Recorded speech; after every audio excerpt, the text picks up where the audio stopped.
Sir చాలా మందికి కూడా రాత్రులు నిద్రపోతున్నప్పుడు ఊపిరి పీల్చుకోవడం కష్టం అనిపిస్తూ ఉంటది. సో, దానికి మెయిన్ కాజెస్ ఏమైండొచ్చు సార్? అంటే ఊపిరి పీల్చుకోవడం కష్టమా? గురక అని అంటే 2 రకాలున్నాయన్నమాట. లేదు సార్. ఊపిరి ఊపిరి పీల్చుకోవడానికి పీల్చుకోవడమే కొంచెం రాత్రుళ్ళు కష్టమంటే, ఇప్పుడు పర్టిక్యులర్‌గా ఆస్తమాలో మనకి హ్మ్. డయర్నల్ వేరియేషన్ అంటాం. ఆస్తమాలో ఏమవుతుందంటే నైట్ టైమ్స్ సింప్టమ్స్ ఎక్కువగా ఉంటాయి. హ్మ్.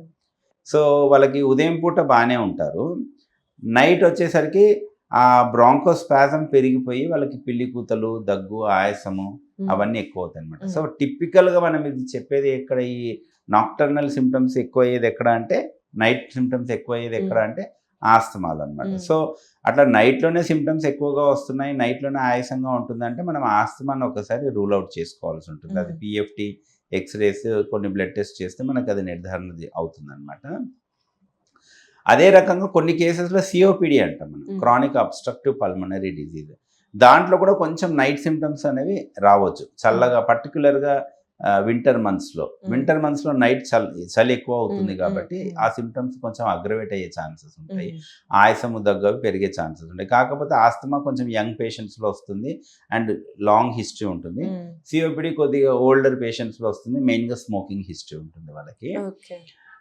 కొన్నిసార్లు ఏమవుతుందంటే కార్డియాక్ ప్రాబ్లమ్స్ ఉంటే కూడా ఆయాసం వస్తుంది. ఓకే. సో, హార్ట్ ప్రాబ్లమ్ ఉండి, హార్ట్ పంపింగ్ తక్కువగా ఉందనుకోండి, వాళ్ళకేంటంటే పడుకోగానే ఆయాసం హ్మ్. వస్తుందనమాట. హ్మ్. దాన్ని ఆర్థాప్నియా అంటాం. హ్మ్. సో, అది పడుకున్న వెంటనే వాళ్ళకి ఆయాసంగా అనిపిస్తూ హ్మ్. ఉంటుంది. కొంతమందిలో ఏంటంటే పడుకున్న 1, 2 అవర్స్ తర్వాత సడెన్‌గా ఆయాసం వచ్చి లేచేస్తారు. దాన్ని హ్మ్. పీఎన్‌డీ అంటాం. హ్మ్. పారాక్సిస్మల్ నాక్టర్నల్ డిస్నియా అని. ఆ పీఎన్‌డీ అండ్ ఆర్థోప్నియా అంటే యూజువల్‌గా అవి హార్ట్ ప్రాబ్లమ్ ఉన్న వాళ్ళలో ఆ సింప్టమ్స్ హ్మ్. వస్తాయన్నమాట. సో, నైట్స్‌లో సింప్టమ్స్ ఆర్ ఆయాసం పెరుగుతుందంటే దానికి కూడా చెప్పాను కదా! మేము హ్మ్. డీటెయిల్ హిస్టరీ తీసుకొని కొన్ని ఇన్వెస్టిగేషన్స్ చేస్తే గాని మనకు ఆ ఆయాసం దేనివల్ల వస్తుంది, కారణం ఏంటనేది నిర్ధారణ అవ్వదు. ఆ నిర్ధారణ బట్టి దాన్ని ట్రీట్మెంట్ అనేది ఇవ్వాల్సి ఉంటుందన్నమాట. ఓకే. సార్ నార్మల్‌గా ఇప్పుడు మన ఆస్తమా గురించి మాట్లాడుకున్నాం. సో, ఒకవేళ పేషెంట్ ఆస్తమా వస్తే అది మనం కంప్లీట్‌గా క్యూరబుల్ చేస్తామా? లేదా జస్ట్ కంట్రోల్ చేసుకుంటూ వెళ్తామా సార్? ఆస్తమా అనేది క్రానిక్ డిజీజ్. హ్మ్. మన డెఫినిషన్ వైజే చెప్తాం. Asthma is a chronic inflammatory హ్మ్. డిజీజ్ ఆఫ్ ది ఎయిర్‌వేస్ అనేసి. అంటే క్రానిక్ అంటే యూజువల్‌గా అది లాంగ్ టర్మ్ ఉండే ప్రాబ్లమ్. అంటే హ్మ్. ఆస్తమాలో ఆహ్, డిఫరెంట్ ఏమంటారు ఆహ్, సివియారిటీస్ కూడా మనం చూస్తా ఉంటాం అనమాట. కొంతమందికి మైల్డ్ ఇంటర్మిటెంట్ ఆస్తమా ఉంటుంది. హ్మ్. అంటే ఎప్పుడైనా సీజనల్‌గా వస్తుంది. తర్వాత చలికాలంలోనో వస్తుంది. జలుబు చేసినప్పుడనో వీజింగ్ అవన్నీ ఉంటుంది. తర్వాత తగ్గిపోతుంది. నార్మల్‌గా మిగతా టైంలో నార్మల్‌గా ఉంటారు. హ్మ్. కొంతమందికి ఏంటంటే మైల్డ్ ఆస్తమానే బట్ త్రూఅవుట్ ద ఇయర్ ఉంటుంది. హ్మ్. కొంతమందికి సివియర్ ఆస్తమా ఉంటుంది. ఎన్ని మందులు వాడినా కూడా అది కంట్రోల్‌లోకి హ్మ్. రాదు. So, each asthma will be different. Okay. So, మనము ఒక ఏమంటారు బ్లాంకెట్ ట్రీట్మెంట్ అనేది కూడా ఇవ్వలేమనమాట. హ్మ్. But by and large asthma అంటే అది క్రానిక్ డిజీజ్. లైఫ్ లాంగ్ ఉండే ప్రాబ్లమ్. హ్మ్. రెండోది ఆస్తమాని క్యూర్ చేయడం అనేది కష్టం. ఏదో హ్మ్. ఇంటర్మిటెంట్ ఆస్తమా ఉన్న వాళ్ళకి they will be symptom free for few months or few weeks కానీ, but by and large asthma ఉన్నవాళ్ళు రెగ్యులర్‌గా ఇన్‌హేలర్స్ వాడాలి. ఆస్తమా అంటే మన షుగర్, బీపీ లాగానే అనుకోండి. ఓకే. ఆ షుగర్, బీపీ అనేవి కంట్రోల్ అవుతాయి. హ్మ్. క్యూర్ అవ్వవు. హ్మ్. హ్మ్. నాకు షుగర్ కంట్రోల్‌లో ఉంది కాబట్టి నేను మందులు మానేస్తాను అంటే అది కుదరదు. మందులేమైనా తగ్గించొచ్చేమో. అవును. బట్ పూర్తిగా మానేయలేం. హ్మ్. మానేస్తే మళ్ళీ షుగర్స్ పెరుగుతాయి. ఓకే. అదే రకంగా ఆస్తమా ఉన్న వాళ్ళలో కూడా రెగ్యులర్‌గా మెడికేషన్స్ వాడితే ఆ ఆస్తమా మెయింటైన్ అవుతుంది. ఏమి సింప్టమ్స్ ఉండవు. హ్మ్. ప్రాబ్లమ్ నాకు దగ్గు తగ్గిపోయింది కదా అని మందులు మానేస్తారు. హ్మ్. పర్టిక్యులర్‌గా ఇన్‌హేలర్స్ మానేస్తారు. హ్మ్. ఆ రకంగా మానేయడం వల్ల ఏమవుతుందంటే ఆ జబ్బు అనేది ఇంకా ముదిరిపోతుంది లోపల. ఇంకా హ్మ్. డిటోరియేట్ అవుతుంది. Then when they come back to us again with symptoms severe స్టేజ్‌లో వస్తారనమాట. హ్మ్. లేకపోతే ఇంకా లంగ్ కెపాసిటీ తగ్గిపోయి ఉంటుంది వాళ్ళకి. హ్మ్. సో, ఆస్తమా అన్నది ఎప్పటికైనా కూడా క్రానిక్ ప్రాబ్లమే. అది ఆస్తమా అన్నది కూడా బీపీ, షుగర్ లాంటిదే. అది కంట్రోల్ అవుతుంది గానీ, పూర్తిగా నయమయ్యే ఛాన్సెస్ తక్కువ. ఓకే. అన్‌లెస్ ఇంటర్మిటెంట్ ఎప్పుడో సింపుల్‌గా కొంతమందికి ఉంటుందట్లా. హ్మ్. ఎప్పుడో ఇయర్‌లీ వన్స్ వచ్చి తగ్గిపోయే వాళ్ళు చాలా తక్కువ ఇది. అది ఫాలో అప్‌లో ఏం చేస్తామంటే మనం ఆస్తమా ట్రీట్మెంట్ ఇచ్చేటప్పుడు we decrease the dose according to their symptom control. Okay. So, over a period of time వాళ్ళకి మినిమల్ డోస్ మీదనే కంట్రోల్ ఉంటుంది. హ్మ్. దాని తర్వాత కూడా కంట్రోల్‌లో ఏం సింప్టమ్స్ లేవంటే అప్పుడు మేమే ఆపి చూస్తాం. హ్మ్. హ్మ్. కొన్ని కేసెస్‌లో అంటే rare cases. But by and large asthma is a chronic disease.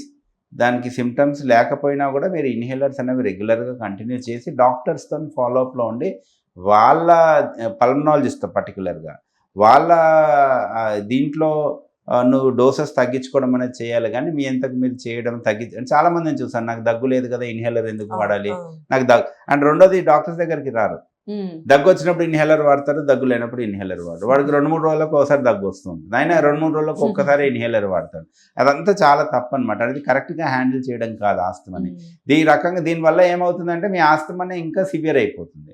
So next time severe attack వచ్చి మా దగ్గరకు వచ్చేటప్పటికి మీ లంగ్ కెపాసిటీ బాగా తగ్గిపోయి ఉంటుంది. సో అందరూ అర్థం చేసుకోవాల్సింది అంటే ఆస్తమా క్రానిక్ ప్రాబ్లము, పూర్తిగా నయం కాదు, కానీ డెఫినెట్గా కంట్రోల్ అవుతుంది.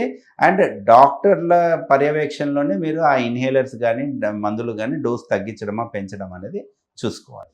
ఓకే సార్, కోవిడ్ తర్వాత కూడా మనకి ఎక్కువ కేసెస్ అనేది లంగ్ డిసీజ్ వల్ల కానీ లేకపోతే ఈ డ్రై కాఫ్ కానీ ఎక్కువ వింటూ ఉన్నాం. సో కోవిడ్ వ్యాక్సిన్ తీసుకున్న తర్వాత వీటికి లంగ్ ఎందుకు ఎక్కువ ఎఫెక్ట్ అయి ఉంటుంది సార్?